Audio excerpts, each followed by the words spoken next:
రైతులు పండించిన పంటలకు మద్దతు ధరలు లేక రైతాంగం పైర్లు పెట్టడం వదిలేసే పరిస్థితి కనిపిస్తుంది. అందువలన ఈ ప్రభుత్వం ప్రకటించిన మద్దతు ధరలకు కొనుగోలు సెంటర్లు ఓపెన్ చేసి ప్రభుత్వమే పూర్తిగా కొనుగోలు చేయాలనేది ఈరోజు దేశంలో బలవంతపు భూసేకరణగా చేస్తున్నారు. అటువంటి బలవంతపు భూసేకరణను ఆపేయాలని అనివార్యమైన దగ్గర 2013 భూసేకరణ చట్ట ప్రకారం రైతాంగానికి నష్టపరిహారం చెల్లించాలని, రైతాంగానికి తక్షణ అవసరమైన కనీసం యూరియాను సరిగా సప్లై చేయలేకున్నారు. యూరియాను రైతులకు అవసరమైన మేరకు అందించాలని, మండలాల్లో రెవెన్యూ సమస్యలు చాలా సీరియస్గా ఉన్నాయి.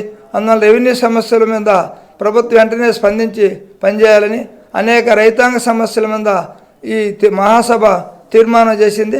ఆ తీర్మానాలకు అనుకూలంగా భవిష్యత్తులో పనిచేసి రైతాంగానికి అవసరమైన మేరకు పనిచేయాలని మహాసభ తీర్మానం చేయడం జరిగింది.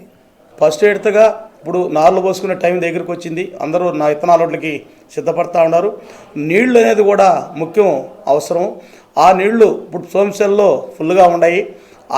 ఆ నీళ్లు ఎప్పుడు ఇస్తారో డేటులు వెంటనే డేటు చెప్పాల ప్రభుత్వం, అధికారులు, రాజకీయ నాయకులు కానీ ఒక డేటు ప్రకటిస్తే దాన్ని బట్టి రైతులు ఇప్పుడు ఎట్లా జరగద్దంటే ఆ కాలువలో నీళ్లు ఇస్తాం, పలాని ఇస్తాం డేట్ ఇస్తే దానికి రైతులు సిద్ధపడతారు విత్తనాలకి.